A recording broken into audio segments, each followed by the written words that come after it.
Assalamu alaikum wa rahmatullahi wa barakatuh. Alhamdulillahi rabbil alamin. Wassalatu wassalamu ala rasulillahi sallallahu alaihi wasallam wa ala alihi wa ashabihi wa tabi'in lahum bi ihsan ila yawmiddin. Ishimwe n'ikuzo byose bikwiriye Allah nyagasani biremwa byose. Amara n'imico bisakare ku ntumwa y'Imana Muhammadin sallallahu alaihi wasallam nabiwe n'abasangira ngendo be n'abazamukira bose kugeza ku munsi w'abatwinyiga ngo tuwe muri abo ngabo. Banyacyubahiro muduteze amatwi bavandimwe, turagira ngo tubagezeho ikiganiro twabateguriye, ikiganiro tumaze iminsi dutekereza ko twazaganira, ikiganiro kiza cyane, muraza kubyumva inshallah, mutega amatwi Imana nibishaka rwose. Icyo kiganiro kitwa ngo impamba nziza. Nuba mwese mufite amatsiko yo kumenya ngo impamba nziza ni iyihe.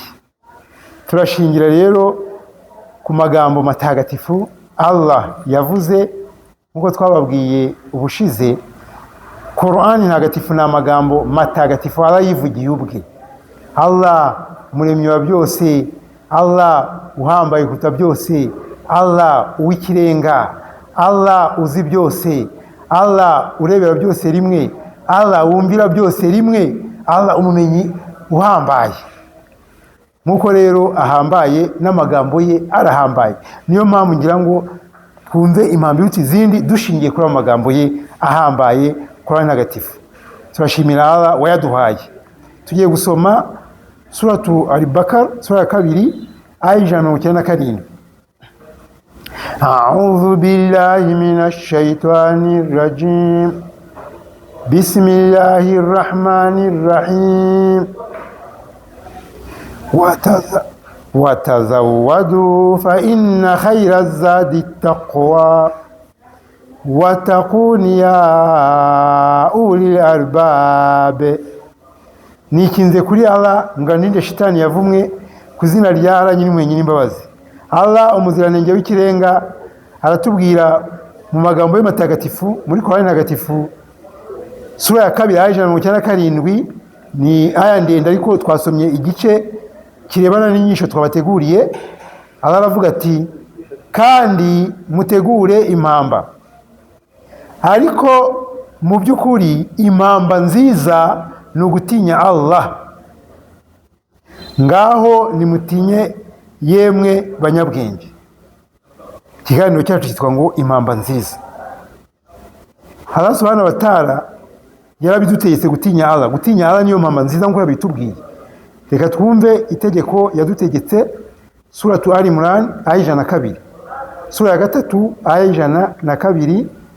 Allah umuziranenge w'ikirenga aratubwira ati a'udhu billahi minash shaitani rajim. Bismillahir rahmanir rahim. Ya ayyuhalladhina amanu taqullaha haqqa tuqatih wa la tamutunna illa wa antum muslimun. Allah umuziranenge w'ikirenga araduhamagara mu izina ryiza cyane, atubwira ati yemwe abemeye nimugandukire Allah uko bikwiye, kandi nimuzapfe mutari abayisilamu nyakuri. Kugandukira Allah niko gutinya Allah subhanahu wa ta'ala. Gutinya Allah abamenyi bashyiramo ibintu bibiri. Gutinya Allah abamenyi bavuga yuko cyangwa kugandukira Allah abamenyi bavuga yuko ni ugukora ibyo Allah yategetse ukurikije ubushobozi yaguhaye. Allah yategetse kumusenga wenyine, tukinda kumubangikanya, ubwo nyine tukinda kubangikanya Allah subhanahu wa ta'ala umuziranenge w'ikirenga, tukamusenga wenyine. Bikaba ari icyaha gikomeye kuba wabangikanya Allah nyine, kubera ko yaratubwiye ngo ntituzamubangikanye, tumugaragire wenyine, tumugandukire wenyine, tumusenge wenyine. Kubangikanya Allah numva mubindusha, murabizi, ni ukuba wakira hagati yawe n'Imana umuhuza, ucisha amasengesho ngo ibyo murabimenyereye yuko rwose ari cyaha kibi cyane. Kwiyambaza kabone n'ubwo yaba ari abamarayika, niyo yaba ari abantu bapfuye ari beza, kubiyambaza ukabacisha amasengesho ni cyaha gikomeye cyane, nacyo cyaha abantu ba Nowa bazize yuko babangikanyije Allah, bashyize hagati yabo n'Imana abahuza. Abantu bapfuye ari abantu beza, bagandukiraga abantu baga Allah, hanyuma Imana irarakara yohereza n'umwungu ababuze, baranga Imana barimbuza umwuzure. Hari n'abandi bagiye barimburwa bazi icyo cyaha gikomeye cyane. Gutinya Allah rero ni gukora ibyo Allah yategetse ukurikije ubushobozi yaguhaye. Hari ikindi cya kabiri, ukareka ibyo yabujije. Ahangaha nta kuvuga ngo ukurikije ubushobozi yaguhaye, ugomba kubireka. Niba yaratubujije kubangikanya Imana, tubireke nyine.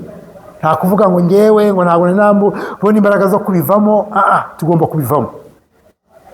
Allah aradukunda cyane, aradukunda, yaturebeye ibyiza arabidutegeka kubera inyungu zacu, aturebera n'ibibi arabitubuza kubera inyungu zacu. Gutinya Imana n'ibyo bintu abamenyi bavuga ni ugukora ibyo yategetse ukurikije ubushobozi yaguhaye, ukareka ibyo yabujije, ukagendera kure ibyo yabujije haramu. Ni ukuvuga rero ngo arashobora kuba urugero wenda arayategetse gusari, arayategetse gusiba, kandi wenda urwaye igifu, uramutse usibye n'umunsi n'umwe wagira ingaruka, ukarwara kurushaho cyangwa se wenda ukaba wanapfa. Icyo gihe nyine nicyo kigaragaza yuko abazafunga ni babandi badafite inzitizi zo kuba bafunga. Allah yategetse gukora umutambagiro mutagatifu, yategetse gukora umutambagiro mutagatifu, ukajya Imaka, ukajya gusura ingoro ntagatifu, ukajya gusura aho ba Iburahimu babaga, ukajya ugasura aho Korani ntagatifu yamanukiye, ugasura Safa na Marwa, ugasura Mina aho Burahamu yagiye gutamba umwana we Nyagasani akazana intama mu mwanya w'uwo mwana, ugasura ahantu hatandukanye, ugasura i Madina aho Muhammad sallallahu alaihi wasallam yahungiye, ndetse hakubakwa n'umusigiti mwiza cyane. Ariko noneho wowe nta matike ufite, bigomba amatike. Icyo gihe ntabwo Allah subhanahu wa ta'ala azakubaza kubera iki utagiye Imaka. Ibyo byumvikane neza. Ariko noneho kureka ibyo Allah yabujije tugomba kubireka pe. Niba yatubujije kwegera ubusambanyi, tubireke. Kwegera ubusambanyi ni ukuba wajya gusura abagore b'abandi, abagabo b'abandi ugamije ubusambanyi, kuba wabakorakora ukiguba bakorakora, kuba wakwiga babwira utugambo turyoheye tuganisha ku busambanyi, kuba bateza amatwi bakubwira nabo utugambo turyohereye tujyana ku busambanyi. Ibyo nibyo byerekeye kwegera ubusambanyi. Noneho gusambana nabyo birarenze. Nyagasani abiturinde. Rero gutinya Imana bifite ibyiza. Reka turebe ibyiza n'inyungu byo gutinya Allah. Turebe ibyiza n'inyungu by'impamba nziza ayo yatubwiye, ariyo yo gutinya Allah, kugandukira Allah. Tugiye gusoma suratu Al-Baqara, sura ya 2 aya ya 182. Iyi aya ya 182 ndagira ngo mbabwire yuko ariyo aya ndende muri Korani ntagatifu. Niyo aya ndende rutizi mu burebure. Niyo mpamvu ntabwo tuyisoma yose, turasoma igice dukeneye kugira ngo isomo rigende neza. Allah subhanahu wa ta'ala umuziranenge w'ikirenga aravuga ati: A'udhu billahi minash shaitani rajim, bismillahir rahmanir rahim, wattaqullaha wa yu'allimukumullah, wallahu bikulli shay'in alim. Turimo kureba inyungu n'ibyiza byo gutinya Allah. Allah aravuga ati: nikinze kuranga ninde shaitani yavumwe ku izina rya Nyimenye imbabazi. Allah umuziranenge w'ikirenga, umuremyi wacu, aratubwira ati: bityo nimugandukire Allah maze abigisha, kandi Allah ni umumenyi wa byose. Hano tuvanyemo inyungu yihe? Iyo umuntu atinya Imana ahabwa ubumenyi ndetse no gusobanukirwa. Umva kuntu aravuga ngo bityo nimutinye Allah, bityo nimugandukire Allah maze abigishe, abaha ubumenyi, kandi Allah ni umumenyi wa byose. Reka dusome sura ya 8 aya 29. Turimo kureba inyungu impamvu iruta izindi gutinya Allah, inyungu zirimo. Sura ya 8 aya ya 29. Allah umuziranenge w'ikirenga aravuga ati a'udhu billahi minash shaitani rajim bismillahir rahmanir rahim ya ayyuhalladhina amanu in tattaqullaha yaj'al lakum furqana wa yukaffir ankum sayi'atikum wa yaghfir lakum wallahu dhul fadlil azim. Allah aravuga ati yemwe abemeye nimutinya Allah azabashoboza gutandukanya ikibi n'ikiza, anabahanagureho ibyaha byanyu ndetse anababarire. Mumve zino nyungu zirimo gutinya Imana, ino mpamvu tuzini zose kugandukira tugatinya Allah. Mwumve yemwe abemeye nimutinya Allah azabashoboza gutandukanya ikibi n'ikiza, nuko musobanukirwe, anabahanagureho ibyaha byanyu. Kubihanagura no kuvuga ngo azabihanagura ku buryo no ku munsi w'imperuka uzajya mu ijuru atabikweretse, uzajya mu ijuru atabikweretse. Anababarire ndetse anababarire, kandi hano ni nyir'ingabire zihambaye. Hano anababarire abamenyi bavuga yuko ho azabikwereka. Hano wakerewe isengesho ariko narakubabariye, hano wasuzwe ababyeyi ariko ababyeyi barakubabariye nanjye narakubabariye. Byumvikane neza. Turimo kureba inyungu zo gutinya Allah. Iyo umuntu atinya Allah aramuha gusobanukirwa. Icya kabiri, iyo umuntu atinya Allah, Allah akwereka uburyo usohoka mu ngorane. Reka dusome suratu Talaq sura 35 aya 2. Umuntu utinya Allah aramwereka uburyo ava mu ngorane. Inyungu zo gutinya, turimo kureba inyungu zo gutinya Allah, impamba nziza nkuko Allah yabivuze. Sura 35 nayigezeho, suratu Talaq aya ya 2. Allah subhanahu wa ta'ala aravuga ati a'udhu billahi minash shaitani rajim bismillahir rahmanir rahim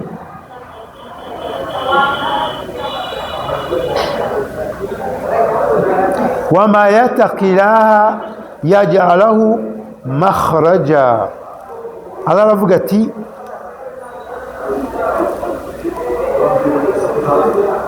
kandi ugandukira Allah amucira icyanzu. Kandi ugandukira Allah amucira icyanzu. Utinya Allah amucira icyanzu. Icya gatatu, Allah aguha amafunguro mu buryo utakekaga. Iyi sura n'ubundi ariko aya kangahe? Aya 3. Allah subhanahu wa ta'ala akomeza avuga ati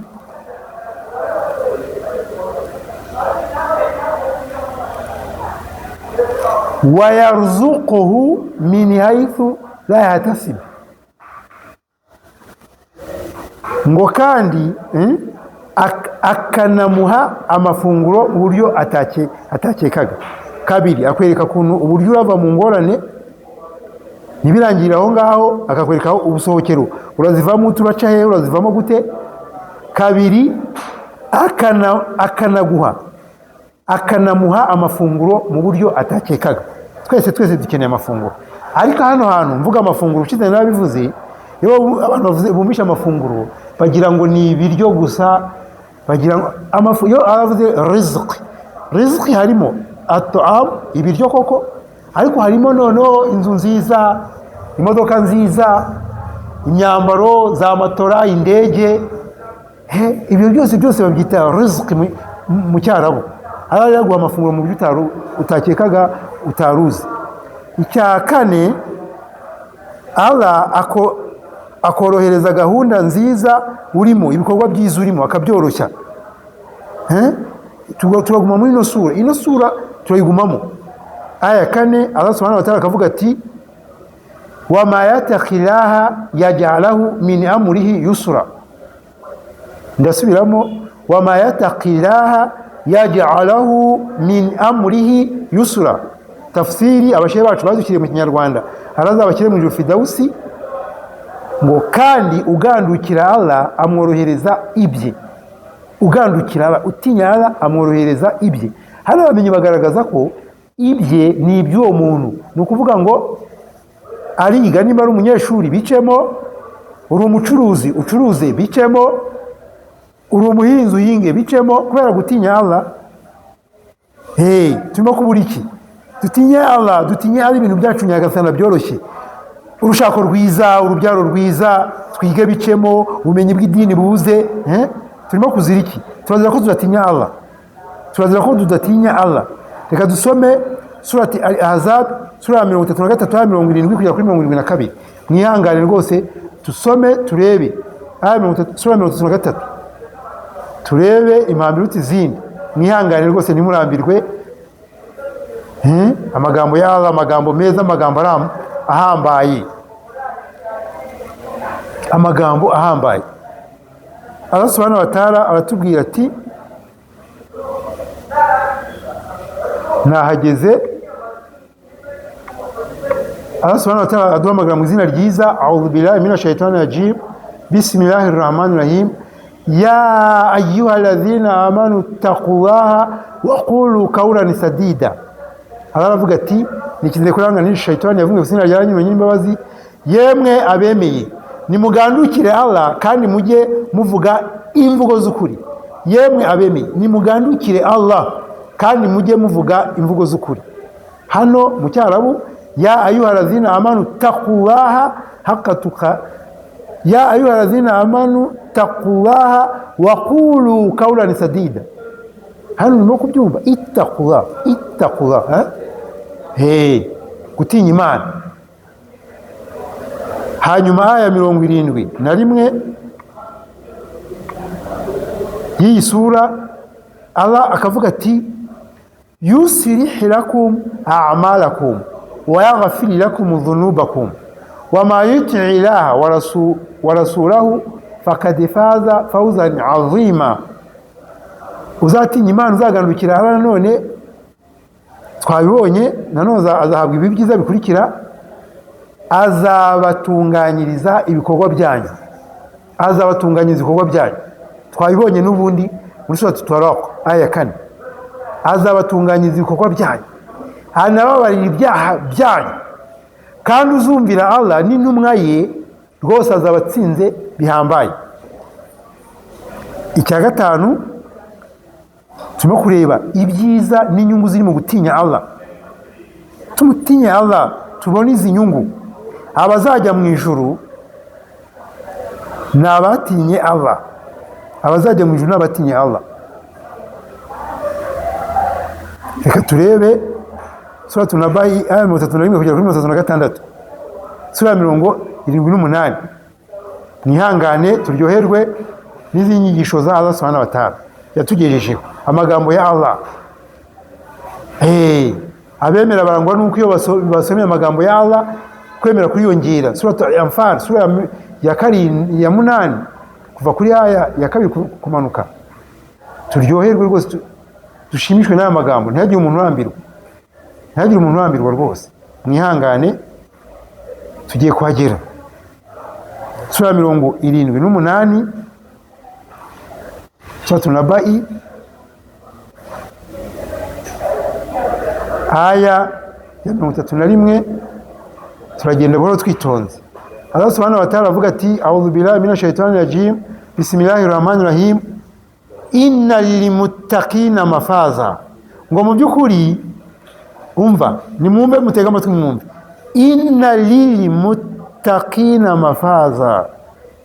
Ngo mu byukuri abagandukira Allah bazabona intsinzi.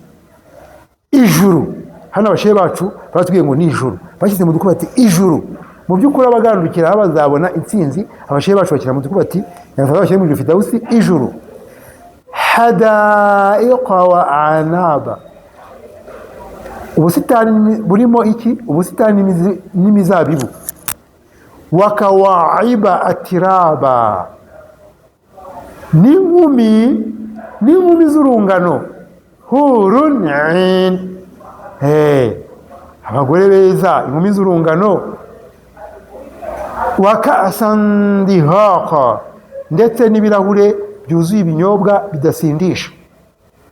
La yasma'una fiha lagwa wala kidhaba, nta magambo adafite umumaro cyangwa ikinyoma bazumvamo, jazaan min rabbika ataan hisaba, ibyo bizaba ari ibihembo biturutse kwa nyagasani wawe, impano ijyanye n'ibikorwa byabo byajyanywe no gutinya Allah subhanahu wa ta'ala. Abazajya mu ijuru rero ni abatinya Imana. Mu gusoza rero turagira ngo tubakangurire gutinya Imana, natwe twihereyeho dukora ibyo Allah yategetse, dukurikije ubushobozi yaduhaye, tukareka ibyo Allah yabujije tukabigendera kure. Mu gutinya Imana kandi tuzanemo ikhlas. Al-ikhlas ni ukwereza Allah ibikorwa, ni ukuvuga ngo njye gusenga harimo urukundo, nta kugira ngo abantu bandebe, tujye gusari kubera Allah, dusibe igisibo gitagatifu kubera Allah, dufashe abakene kubera Allah, dusura abarwayi kubera Allah, twubahe ababyeyi kubera Allah, dutinye Allah, twirinda gukorera ijisho, kubera yuko ushobora gukora ibintu bakagira ngo abantu bakagira ngo utinya Allah, kumbe reka biri kuri.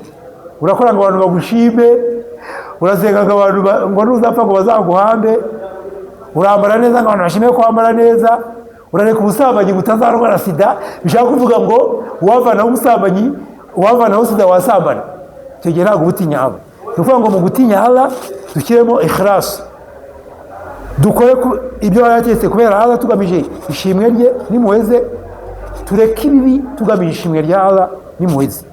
Kandi rero ni umukunzi wacu, umuremyi wacu, umurengezi wacu. Nongere mbisubiremo mu gusoza, yaturebeye ibyiza arabiteka kubera inyungu zacu, kandi aturebera n'ibibara bitubuza kubera inyungu zacu. Bishaka kuvuga ngo iyo ukoze ibyiza ni wowe bigarukira, ni inyungu zawe. Gusenga ni wowe bigarukira, kuba ababyeyi ni wowe bigarukira, kujya gukora umutamagiro mutagatifu ni wowe uzabisanga imbere ibihembo byabyo, gusura abarwayi ibihembo byabo uzabisanga imbere, gusiba ibihembo byabo uzabisanga kwa Allah subhanahu wa ta'ala. Kandi utangire ubone n'inyungu zabyo kuri ino si utangire ubone inyungu z'ibyiza ukora no ku munsi mperuka, hanyuma azaguhemba. Kimwe no kureka ibibi ni inyungu zacu.